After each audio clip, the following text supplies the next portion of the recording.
بسم الله الرحمن الرحيم. الحمد لله الذي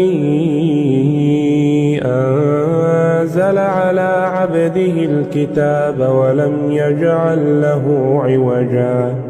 قيما لينذر بأسا شديدا من لدنه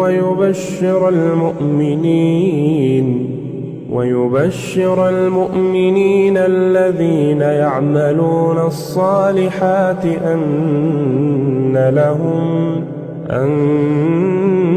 لهم أجرا حسنا ماكثين فيه أبدا وينذر الذين قالوا اتخذ الله ولدا ما لهم به من علم ولا لآبائهم كبرت كلمة تخرج من أفواههم إن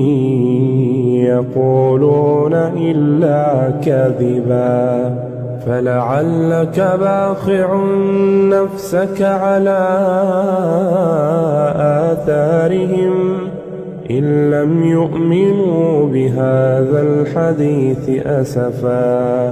إنا جعلنا ما على الأرض زينة لها لنبلوهم أيهم أحسن عملا وإنا لجاعلون ما عليها صعيدا جرزا أم حسبت أن أصحاب الكهف والرقيم كانوا من آياتنا عجبا إذ أوى الفتية إلى الكهف فقالوا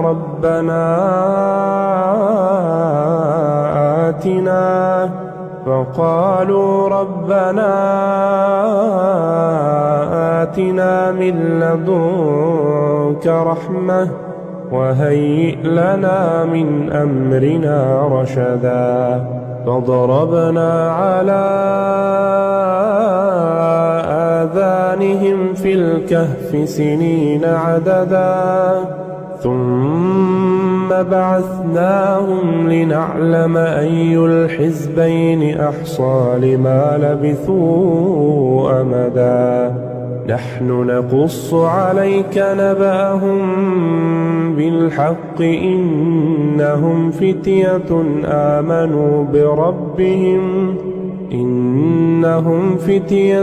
آمنوا بربهم وزدناهم هدى وربطنا على قلوبهم إذ قاموا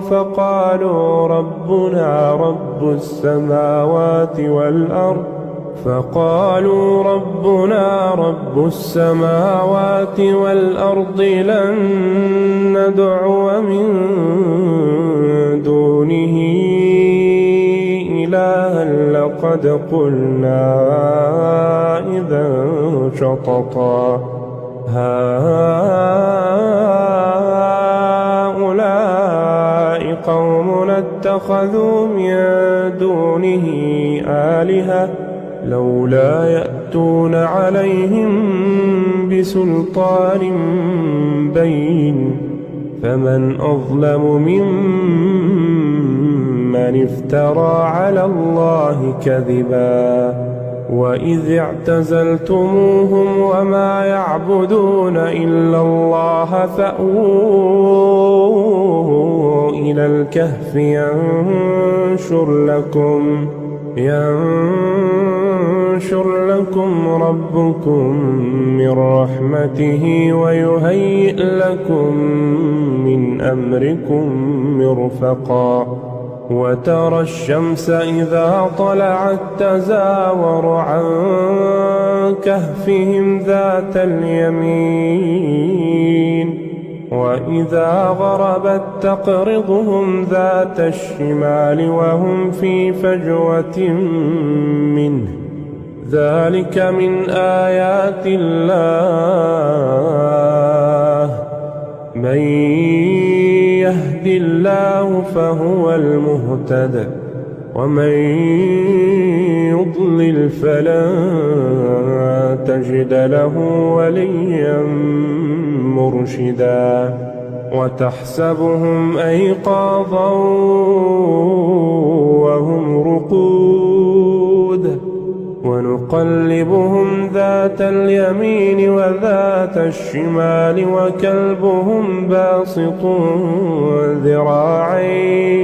وكلبهم باسط ذراعيه بالوصيد لو اطلعت عليهم لوليت منهم فرارا ولملئت منهم رعبا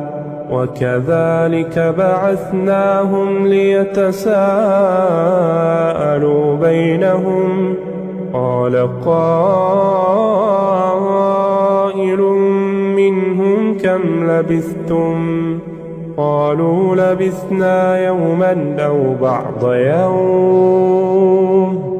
قالوا ربكم أعلم بما لبثتم فابعثوا أحدكم بورقكم هذه إلى المدينة فلينظر أيها أزكى طعاما فليأتكم برزق منه وليتلطف ولا يشعرن بكم أحدا إنهم إن يظهروا عليكم يرجموكم أو يعيدوكم في ملتهم ولن تفلحوا إذا أبدا وكذلك أعثرنا عليهم ليعلموا أن وعد الله حق وأن الساعة لا ريب فيها إذ يتنازعون بينهم أمرهم فقالوا ابنوا عليهم بنيانا ربهم أعلم بهم قال الذين غلبوا على أمرهم لنتخذن عليهم مسجدا سيقولون ثلاثة رابعهم كلبهم ويقولون خمسة سادسهم كلبهم رجما بالغيب ويقولون سبعة وثامنهم كلبهم قل ربي أعلم بعدتهم ما يعلمهم إلا قليل فلا تمار فيهم إلا مراء ظاهرا ولا تستفت فيهم منهم أحدا ولا تقولن لشيء إني فاعل ذلك غدا ولا تقولن لشيء إني فاعل ذلك غدا إلا أن يشاء الله واذكر ربك إذا نسيت وقل عسى أن يهديني ربي لأقرب من هذا رشدا ولبثوا في كهفهم 300 سنين وازدادوا 9 قل الله أعلم بما لبثوا له غيب السماوات والأرض أبصر به وأسمع ما لهم من دونه من ولي ولا يشرك في حكمه أحدا واتل ما أوحي إليك من كتاب ربك لا مبدل لكلماته لا مبدل لكلماته ولن تجد من دونه ملتحدا واصبر نفسك مع الذين يدعون ربهم بالغداة والعشي يريدون وجهه ولا تعد عيناك عنهم تريد زينة الحياة الدنيا ولا تطع من أغفلنا قلبه عن ذكرنا واتبع هواه وكان أمره فرطا وقل الحق من ربكم فمن شاء فليؤمن ومن شاء فليكفر إنا أعتدنا للظالمين نارا أحاط بهم سرادقها وإن يستغيثوا يغاثوا بماء كالمهل يشوي الوجوه بئس الشراب وساءت مرتفقا إن الذين آمنوا وعملوا الصالحات إنا لا نضيع أجر من أحسن عملا أولئك لهم جنات عدن تجري من تحتهم الأنهار يحلون فيها من أساور من ذهب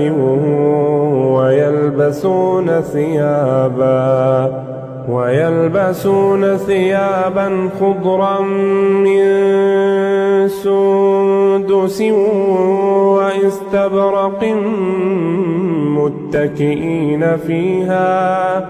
متكئين فيها على الأرائك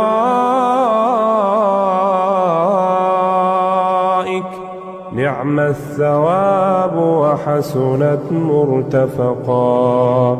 واضرب لهم مثلا الرجلين جعلنا لأحدهما جنتين من أعناب وحففناهما بنخل وجعلنا بينهما زرعا كلتا الجنتين آتت أكلها ولم تظلم منه شيئا وفجرنا خلالهما نهرا وكان له ثمر فقال لصاحبه وهو يحاوره أنا أكثر منك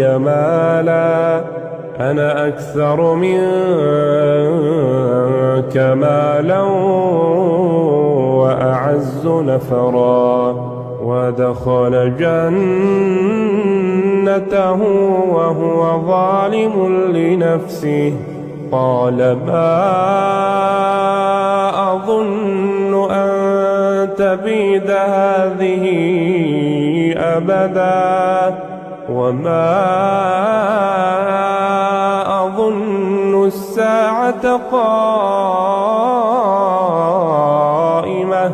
ولئن رددت إلى ربي لأجدن خيرا منها منقلبا قال له صاحبه وهو يحاوره أكفرت بالذي خلقك من تراب ثم من نطفة ثم سواك رجلا لكن هو الله ربي ولا أشرك بربي أحدا ولولا إذ دخلت جنتك قلت ما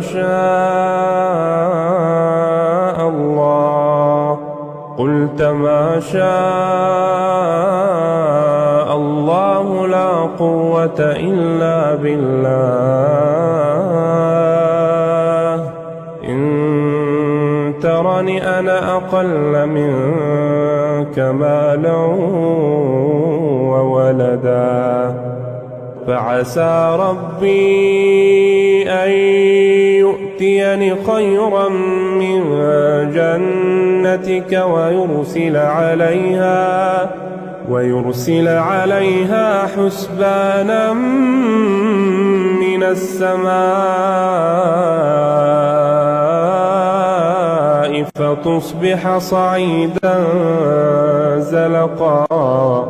أو يصبح ماؤها غورا فلن تستطيع له طلبا وأحيط بثمره فأصبح يقلب كفيه على ما أنفق فيها وهي خاوية على عروشها ويقول يا ليتني لم أشرك بربي أحدا ولم تكن له فئة ينصرونه من دون الله وما كان منتصرا هنالك الولاية لله الحق هو خير ثوابا وخير عقبا واضرب لهم مثل الحياة الدنيا كماء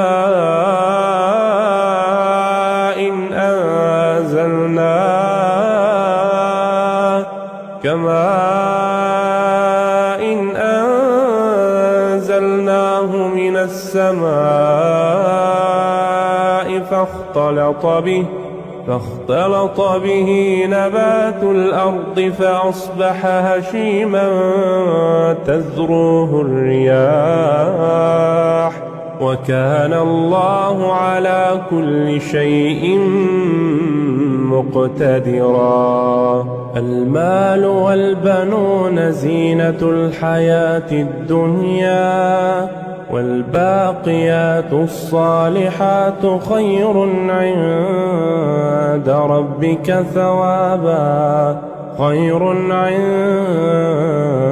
ربك ثوابا وخير أملا ويوم نسير الجبال وترى الأرض بارزة وحشرناهم فلم نغادر منهم أحدا وعرضوا على ربك صفا لقد جئتمونا كما خلقناكم أول مرة بل زعمتم أن لن نجعل لكم موعدا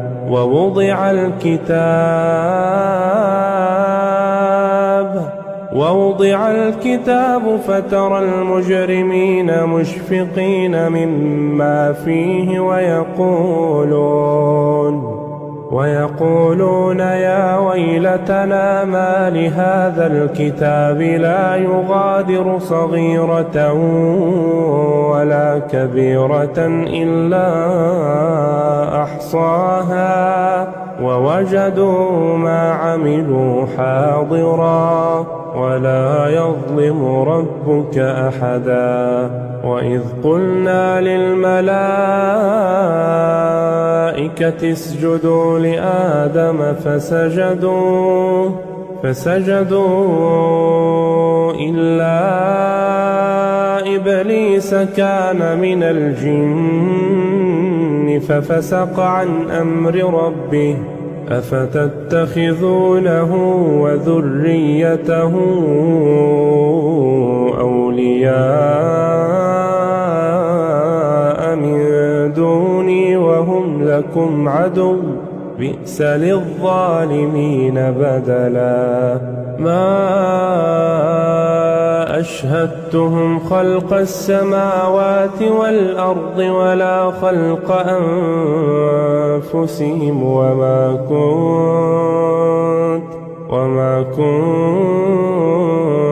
كنت متخذ المضلين عضدا ويوم يقول نادوا شركائي الذين زعمتم فدعوهم فلم يستجيبوا لهم وجعلنا بينهم موبقا ورأى المجرمون النار فظنوا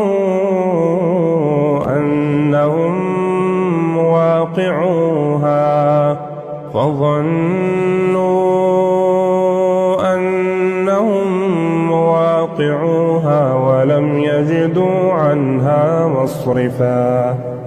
ولقد صرفنا في هذا القرآن للناس من كل مثل وكان الإنسان أكثر شيء جدلا وما منع الناس أن يؤمنوا إذ جاءهم الهدى ويستغفروا ربهم إلا أن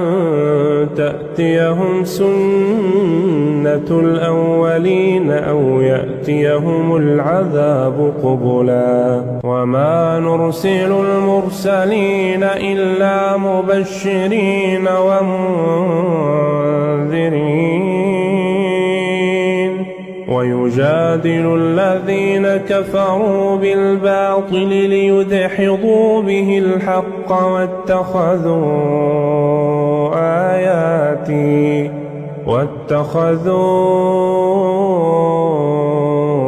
آياتي وما أنذروا هزوا ومن أظلم ممن ذكر بآيات ربه فأعرض عنها ونسي ما قدمت يداه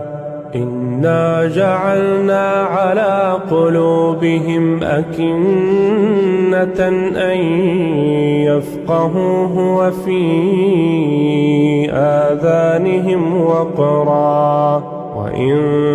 تدعهم إلى الهدى فلن يهتدوا إذن أبدا وربك الغفور ذو الرحمة لو يؤاخذهم بما كسبوا لعجل لهم العذاب بل لهم موعد لن يجدوا من دونه موئلا وتلك القرى أهلكناهم لما ظلموا وجعلنا لمهلكهم موعدا وإذ قال موسى لفتاه لا أبرح حتى أبلغ مجمع البحرين أو أمضي حقبا فلما بلغا مجمع بينهما نسيا حوتهما فاتخذ سبيله في البحر سربا فلما جاوز قال لفتاه آتنا غداءنا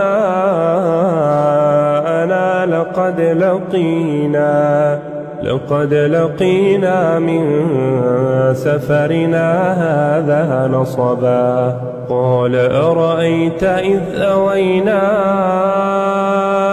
إلى الصخرة فإني نسيت الحوت وما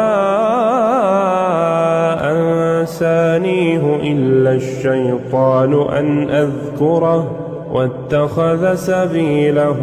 في البحر عجبا قال ذلك ما كنا نبغ فارتدا على آثارهما قصصا فوجدا عبدا من عبادنا آتيناه رحمة من عندنا وعلمناه من لدنا علما قال له موسى هل أتبعك على أن تعلمني مما علمت رشدا قال إنك لن تستطيع معي صبرا وكيف تصبر على ما لم تحط به خبرا قال ستجدني إن شاء الله صابرا ولا أعصي لك أمرا قال فإن اتبعتني فلا تسألني عن شيء حتى أحدث لك منه ذكرا فانطلقا حتى إذا ركبا في السفينة خرقها قال أخرقتها لتغرق أهلها لقد جئت شيئا إمرا قال ألم أقل إنك لن تستطيع معي صبرا قال لا تؤاخذني بما نسيت ولا ترهقني من أمري عسرا فانطلقا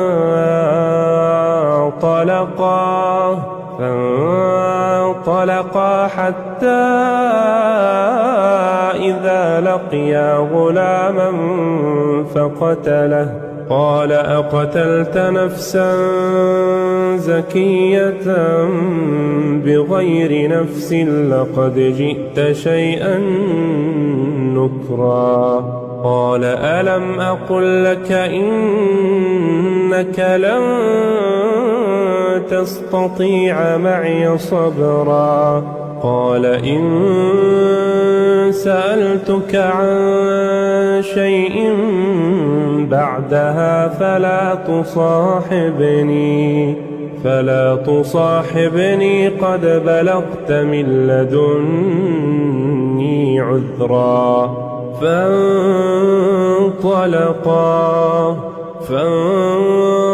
فانطلقا حتى إذا أتيا أهل قرية استطعما أهلها فأبوا أن يضيفوهما فوجدا فيها جدارا يريد أن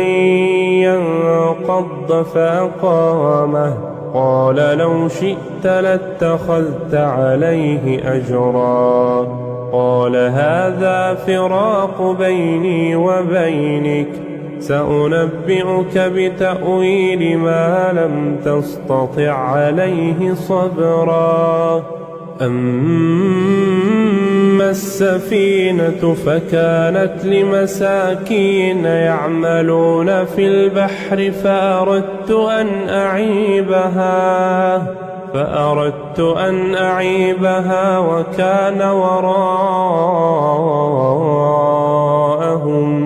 وكان وراءهم ملك يأخذ كل سفينة غصبا وأما أما الغلام فكان أبواه مؤمنين فخشينا أن يرهقهما طغيانا وكفرا فأردنا أن يبدلهما ربهما خيرا منه زكاة وأقرب رحما وأما الجدار فكان لغلامين يتيمين في المدينة وكان تحته كنز لهما وكان أبوهما صالحا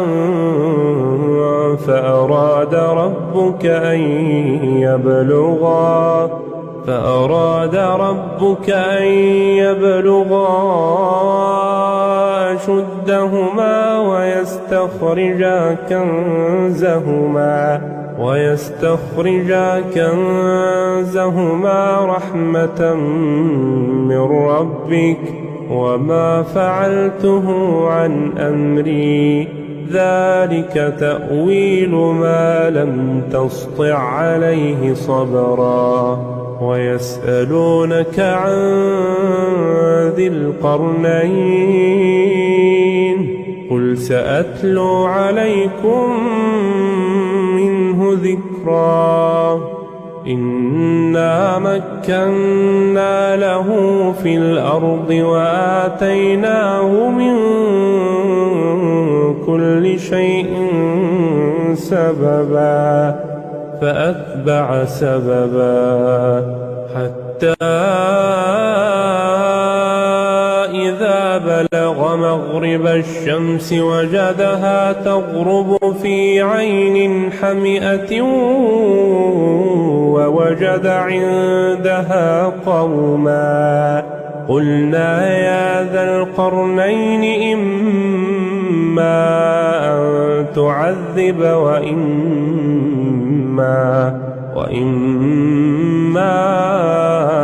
أن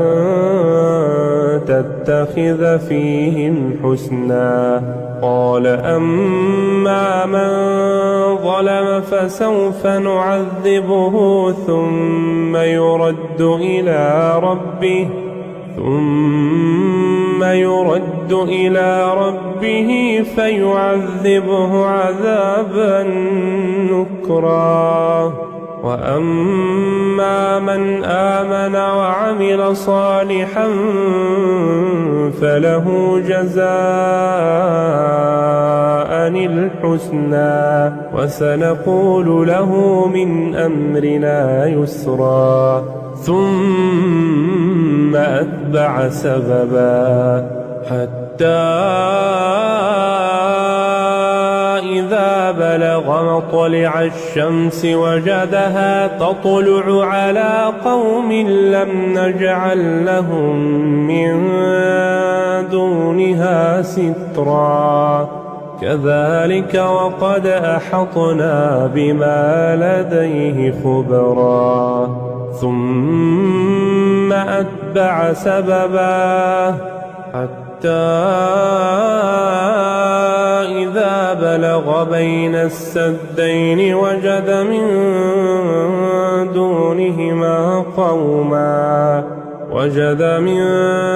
دونهما قوما لا يكادون يفقهون قولا قالوا يا ذا القرنين إن يأجوج ومأجوج مفسدون في الأرض فهل نجعل لك خرجا على أن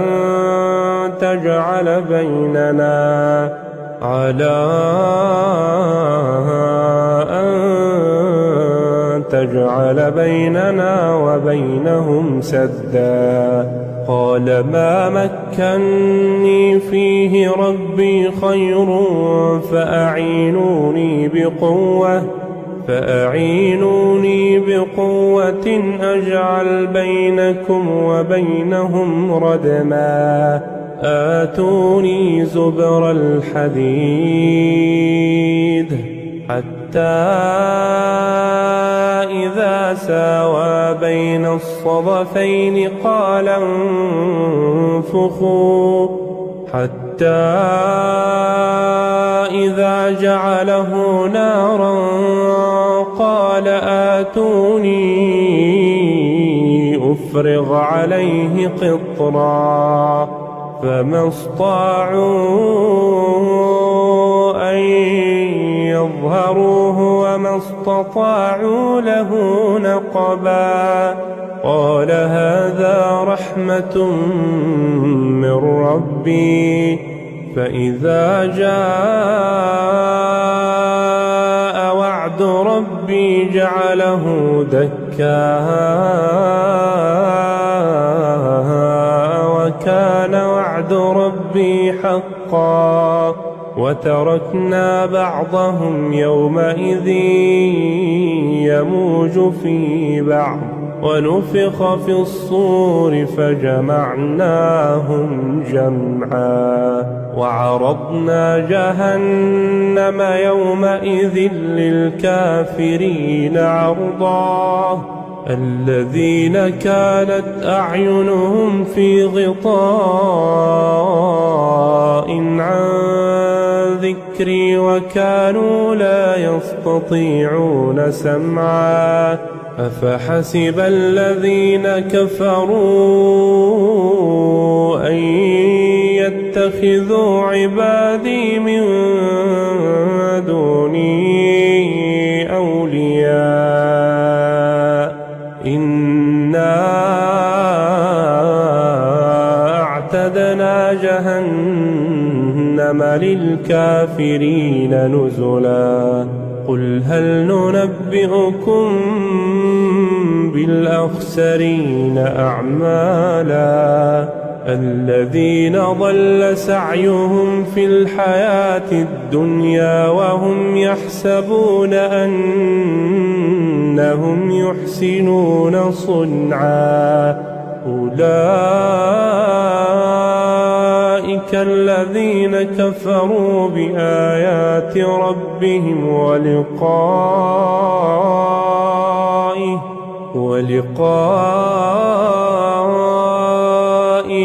فحبطت أعمالهم فلا نقيم لهم يوم القيامة وزنا ذلك جزاؤهم جهنم بما كفروا واتخذوا آياتي ورسلي هزوا إن الذين آمنوا وعملوا الصالحات كانت لهم جنات الفردوس نزلا خالدين فيها لا يبغون عنها حولا قل لو كان البحر مدادا لكلمات ربي لنفد البحر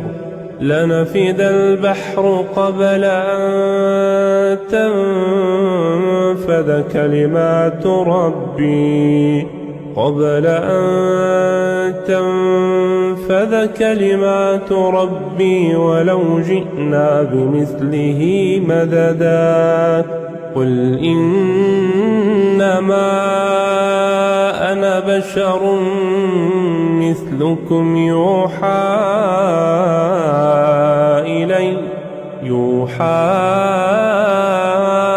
إلي أنما إلهكم إله واحد فمن كان يرجو لقاء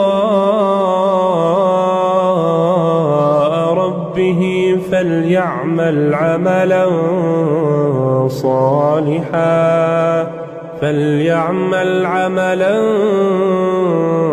صالحا ولا يشرك بعبادة ربه أحدا.